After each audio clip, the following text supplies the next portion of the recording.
Deuteronomy chapter 18, Offerings for Priests and Levites. The priests, who are Levites, indeed the whole tribe of Levi, are to have no allotment or inheritance with Israel. They shall live on the offerings made to the Lord by fire, for that is their inheritance.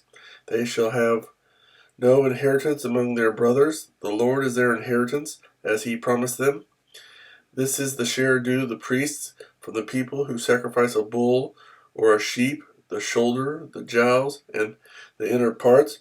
You are to give them the first fruits of your grain, new wine and oil, and the first wool from the shearing of your sheep, for the Lord your God has chosen them and their descendants out of all your tribes to stand and minister in the Lord's name always. If a Levite moves from one of your towns anywhere in Israel where he is living and comes in all earnestness to the place the Lord will choose, he may minister in the name of the Lord his God like all his fellow Levites who serve there in the presence of the Lord. He is to share equally in their benefits, even though he has received money from the sale of family possessions. Detestable practices. When you enter the land the Lord your God is giving you, do not learn to imitate the detestable ways of the nations there.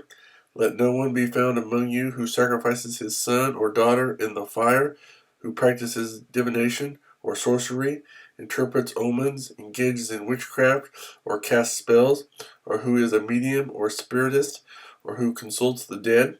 Anyone who does these things is detestable to the Lord, and because of these detestable practices, the Lord your God will drive out those nations before you. You must be blameless before the Lord your God. The prophet. The nation you will dispossess, listen to those who practice sorcery or divination. But as for you, the Lord your God has not permitted you to do so. The Lord your God will raise up for you a prophet like me from among your own brothers. You must listen to him, for this is what you asked of the Lord your God at Horeb on the day of the assembly, when you said, Let us not hear the voice of the Lord our God, nor see this great fire any more, or we will die. The Lord said to me, What they say is good. I will raise up for them a prophet like you from among their brothers. I will put my words in his mouth, and he will tell them everything I command him. If anyone does not listen to my words that the prophet speaks in my name, I myself will call him to account. But a prophet who presumes to speak in my name anything I have not commanded him to say, or a prophet who speaks in the name of other gods, must be put to death. You may say to yourselves, How can we know when a message has not been spoken by the Lord? If what a prophet proclaims in the name of the Lord does not take place or come true, that is a message the Lord has not spoken. That prophet has spoken presumptuously. Do not be afraid of him.